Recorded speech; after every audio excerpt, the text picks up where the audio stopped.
भाजप नेते रावसाहेब दानवे यांनी शिवसेना ठाकरे गटाचे खासदार संजय राऊत यांच्या टीकेला प्रत्युत्तर दिले। लापता गृहमंत्रीवर चित्रपट काढण्यापेक्षा 2.5 वर्षाच्या कार्यकाळात मंत्रालयात घेणाऱ्या एका दिवसाच्या मुख्यमंत्र्यावर चित्रपट काढावा, त्याचं दिग्दर्शन शरद पवार यांनी करावं, असा खोचक टोला त्यांनी लगावलाय। दानवे यांनी विरोधकांवर संसदेच्या कामकाजात सहभागी न होता केवळ गोंधळ घालण्याचा आरोप केलाय। लोकसभेचं अधिवेशन जनतेचे प्रश्न मांडण्यासाठी असतं, मात्र विरोधकांनी चर्चेत भाग घेण्याऐवजी प्रसिद्धीसाठी गोंधळ घातल्याचा दावा केलाय। पंतप्रधान प्रत्येक अधिवेशनात कायम सभागृहात उपस्थित राहत नाहीत, अशीही त्यांची भूमिका आहे। देवेंद्र फडणवीस यांच्यावरील गुंडांची टोळी या वक्तव्यावर प्रतिक्रिया देताना ठाकरे सरकारच्या 2.5 वर्षाच्या कार्यकाळातील मंत्र्यांचीही पार्श्वभूमी तपासली पाहिजे असं सांगत दानवे यांनी ठाकरे गटावर टीका केली। प्रशांत किशोर आणि संजय राऊत यांच्या वक्तव्यावर बोलताना महाराष्ट्राच्या जनतेनं मतदानातून आपला कौल दिला असून पंतप्रधान नरेंद्र मोदी यांच्या लोकप्रियतेचा निर्णय संजय राऊत घेऊ शकत नाही असंही ते म्हणालेत। आणि जेव्हा लाईव्ह होतं तेव्हा जनता बघत असते की लोकसभेमध्ये काय चर्चा होती, कोणत्या विषयावर चर्चा होती। आता या देशामध्ये पेपर फुटीचं प्रकरण सध्या गाजत आहे। खरं तर अशा प्रकारच्या पेपर फुटीचे प्रकार व्हायला नको आहे। आत्ताही जो झाला तो प्रकार वाईट झाला, पण याही अगोदर अशा प्रकारचे पेपर फुटीचे प्रकार झाले। त्या काळामध्ये वेगवेगळ्या प्रकारचे पक्षाचे सरकार होते, परंतु यावेळेस मात्र हा विषय जरा नागरिकांनी सामान्यपणाने घेतला नाही। तो अति तीव्र भावना नागरिकांच्या होत्या।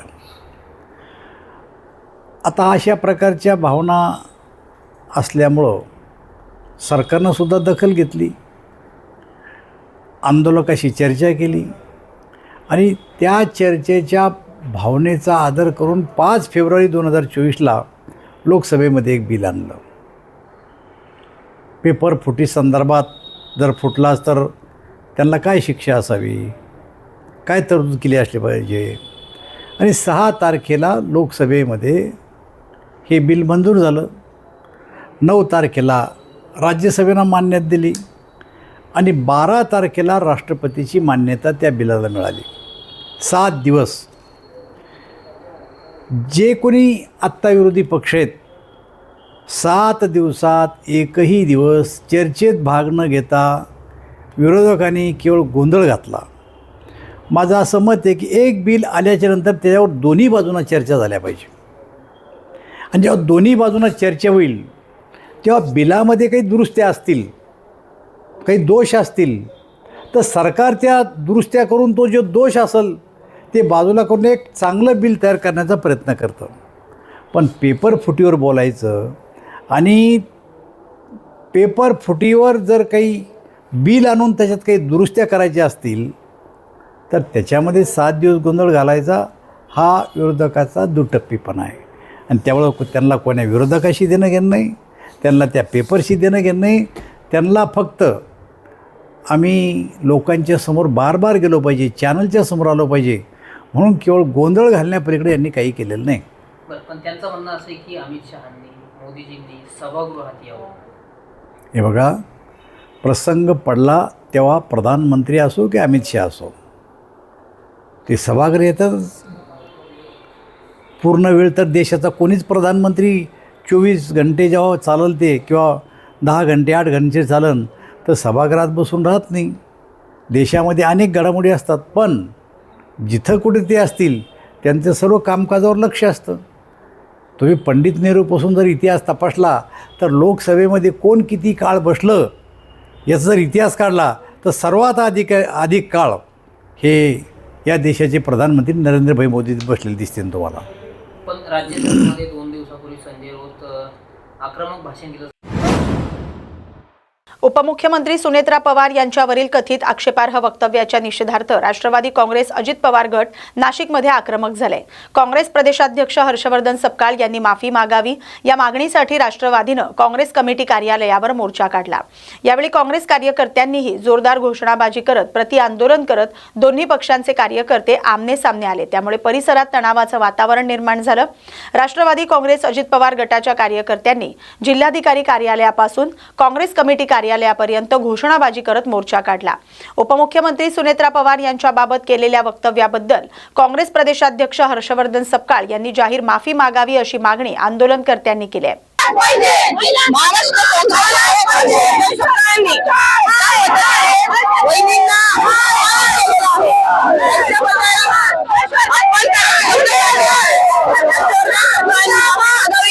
आम्ही सर्व राष्ट्रवादी यांच्या वतीने एक आदरणीय सोनिया गांधींना, आदरणीय प्रियंका गांधींना एक निवेदन आम्ही देणार आहोत की हर्षवर्धन सपकाळ यांचं निलंबन हे प्रदेशाध्यक्ष पदावरून व्हावं. कारण महिलेचा अपमान करणाऱ्याला कुठल्याही पदावर राहण्याचा अधिकार नाही. आम्ही तीव्र शब्दांमध्ये त्यांचा धिक्कार करतो. त्यांनी जाहीरपणे बहिणीची माफी मागावी ही आमची सर्व राष्ट्रवादी काँग्रेस पक्षाच्या प्रत्येकाची मागणी आहे.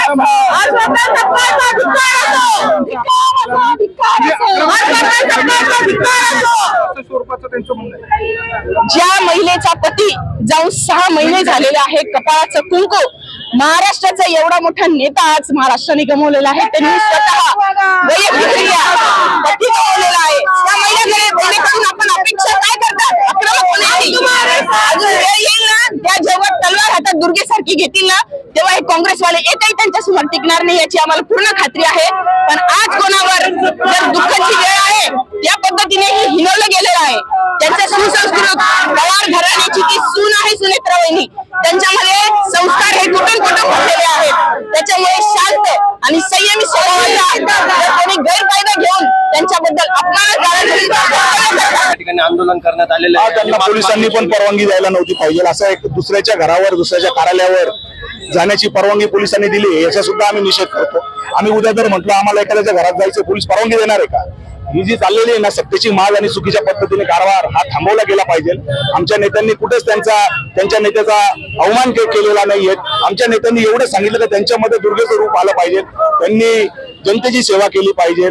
त्यांच्याच नेत्यांनी त्यांना मीटिंगमध्ये बोलू दिलं नाही म्हणून केलेलं ते एक विधान होतं किंवा तुम्ही गप्प बसण्यापेक्षा तुम्ही तुमच्या अंगामध्ये दुर्गा आणा आणि तुम्ही जनतेची सेवा करा, महिलांची सेवा करा, महाराष्ट्राची सेवा करा, शेतकऱ्यांची सेवा करा, या अपेक्षा त्यांच्याकडनं आहेत. त्याच्यामुळे अपमान करणे हा कुठेच भाग नाहीये. खरं तर राष्ट्रवादी काँग्रेसकडून असा देखील आरोप करण्यात आला की एखाद्या स्त्रीचा एवढा अपमान करणे ही काँग्रेस पक्षाने या देशातील सर्व स्त्रियांचा सन्मान करण्याचं काम केलं. स्त्रियांना अधिकार मिळवून देण्याचं सुद्धा काम केलं. राजकीय अधिकार असू द्या, नोकरीमध्ये अधिकार असू द्या, 33% आरक्षण हे काँग्रेस पक्षाने हे केलं होतं. याच्यात दिलं, निवडणुकीमध्ये दिलं. स्थानिक स्वराज्य संस्थांमध्ये सुद्धा काँग्रेस पक्षाने 50% आरक्षण हे लागू केलेलं आहे. महिलांना खऱ्या अर्थाने सन्मान जर कोणी दिला असेल तर तो काँग्रेस पक्षाने दिलेला आहे, वारंवार देत आलेले आहेत. आमच्या कमिटीमध्ये सुद्धा महिलांचं प्रमाण हे मोठ्या प्रमाणावर असतं. त्याच्यामुळे हे चुकीचे आरोप आहेत, हे गुंड मावाली लोक धरून आणलेले आहेत, हे पोलिसांच्या संरक्षणामध्ये इथपर्यंत आलेले आहेत आणि या सगळे प्रकार केलेले आहेत. पोलीस अधिकाऱ्यांनी सुद्धा यांना परवानगी कोणत्या नियमाखाली दिले, ह्या सगळ्या गोष्टी पोलिसांना माहित असताना सुद्धा त्यांनी हे वर्तणूक केलेलं आहे, चुकीचं आहे. वारंवार नाशिक शहरातील पोलीस प्रशासन काँग्रेस कमिटीवर मोर्चा आल्यानंतर कोणी काढायचा अर्ज दिला, एका मिनिटात ते लगेच त्याला परवानगी देतात. याला स्थानिक पोलीस प्रशासन सुद्धा तितकंच जबाबदार आहे जितकं यांचं बेजबाबदार नेतृत्व